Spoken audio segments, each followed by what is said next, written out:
విశాఖ సిపిగా బాధ్యతలు స్వీకరించిన శంకబ్రత బాగ్చి నాకు చాలా గర్వంగా ఉంది.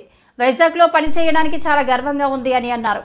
విశాఖ సిపిగా బాధ్యతలు స్వీకరించిన శంకబ్రత బాగ్చి నాకు చాలా గర్వంగా ఉంది వైజాగ్లో పనిచేయడానికి. ముఖ్యమంత్రి గారికి ధన్యవాదాలు. నాకు ఇక్కడ పనిచేయడానికి నాకు అవకాశం ఇచ్చినందుకు. వైజాగ్కి నా అనుబంధం ఉంది. నా పెళ్ళి అయ్యాక హనీమూన్ ఎక్కడ చేసుకోవాలని మాటలు వచ్చాయి. అందరూ స్విట్జర్లాండ్ అన్నారు, కానీ డబ్బులు లేవు. అప్పుడు విశాఖని ఎంచుకున్నాను. హిల్ స్టేషన్, సముద్రం రెండూ ఉన్న ప్లేస్కి తీసుకొని వెళ్తానని నా భార్యకి మాట ఇచ్చాను. మనం ప్రజాసేవ చేస్తున్నాం. ఎవరైనా పోలీస్ స్టేషన్కి వస్తే మర్యాద ఇవ్వాలి. పబ్లిక్తో ఎవరు మిస్బిహేవ్ చేయకూడదు. అవినీతికి పాల్పడితే కఠిన చర్యలు ఉంటాయి. అవినీతి జరిగితే అస్సలు సహించేది లేదు.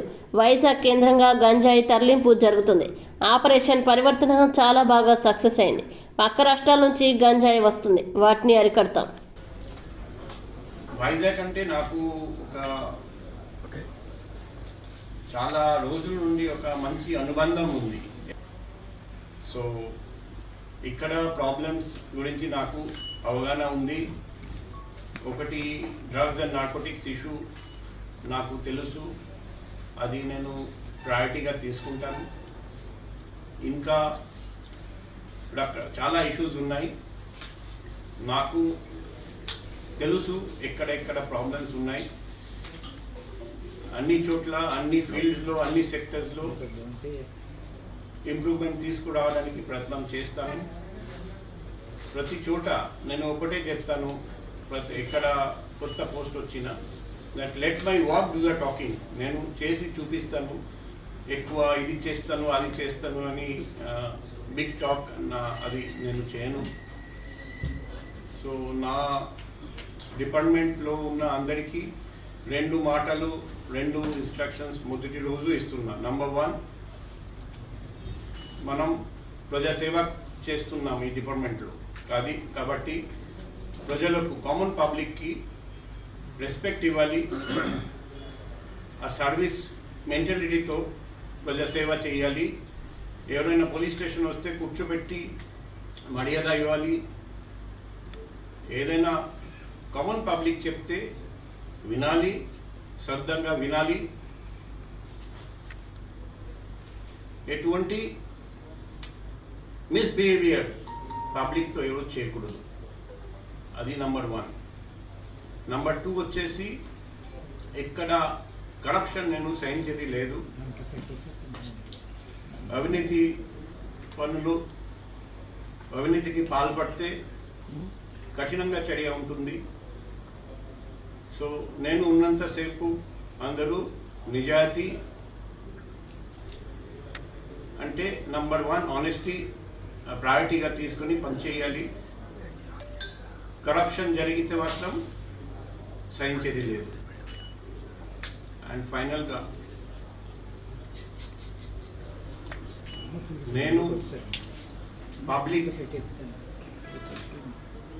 ఈ సర్వీస్ చేస్తున్నా. మన పోలీస్ డిపార్ట్మెంట్లో, పోలీస్ డిపార్ట్మెంట్కి ఫల్క్రమ్ వచ్చేసి మన కానిస్టేబుల్స్, హెడ్ కానిస్టేబుల్స్, ఏఎస్ఐలు అండ్ హోంగార్డ్స్ వాళ్ళ వెల్ఫేర్ మీద కూడా ఫోకస్ పెడతాను వైజాగ్ కమిషనరేట్లో. సో వాళ్ళు ఏ విధంగా పనిచేస్తున్నారు పగలు రాత్రి 24/7. కాబట్టి వాళ్లకు మనం మంచి ఫెసిలిటీస్ ఇవ్వాలి.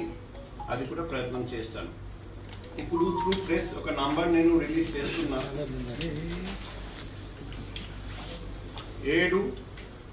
7995095799.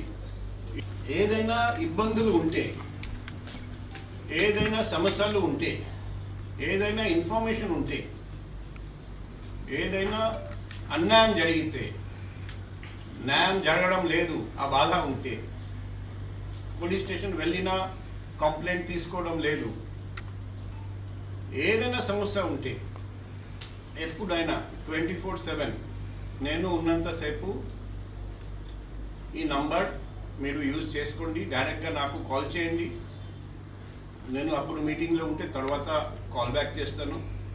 SMS పెట్టండి, వాట్సాప్ పెట్టండి, వీడియో, ఆడియో లేకపోతే వాయిస్ రికార్డ్ ఏదైనా పెట్టండి. So that 24/7 public grievance redressal ఉంటుంది.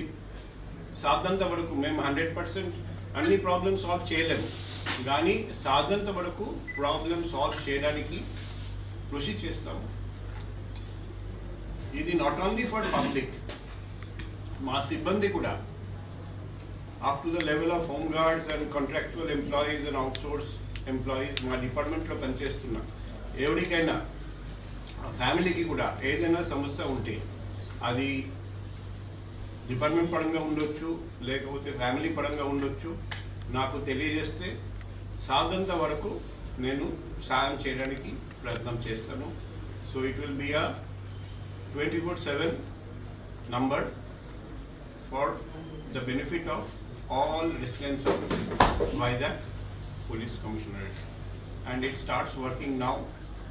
So మీ ఫ్రెండ్స్కి కూడా నా విజ్ఞప్తి, నా రిక్వెస్ట్, మీ దగ్గర కూడా ఏదైనా ఇన్ఫర్మేషన్ ఉంటే అక్కడ జరుగుతుంది ఈ నేరము, పోలీసు వాళ్ళు పట్టించుకోవడం లేదు, అక్కడ ఇది జరగబోతుంది మీరు చూడండి, అక్కడ జరిగింది న్యాయం జరగలేదు, ఏదైనా ఇన్ఫర్మేషన్ ఉంటే కూడా ఈ నంబర్కి కాల్ చేసుకోవచ్చు, SMS వాట్సాప్ పంపండి. అండ్ మోస్ట్ ఇంపార్టెంట్, మీ ఐడెంటిటీ, ఆ పబ్లిక్ ఐడెంటిటీ నేను ఎవరికి చెప్పను. It will be fully confidential. It is known only to me and no one else will come to know about the identity గోప్యంగా ఉంచుతాను, అందులో సందేహం లేదు. కాబట్టి నిర్భయంగా, ధైర్యంగా ముందుకు రావాలి. ఏ ఆఫీసర్ అయినా సరే అవినీతి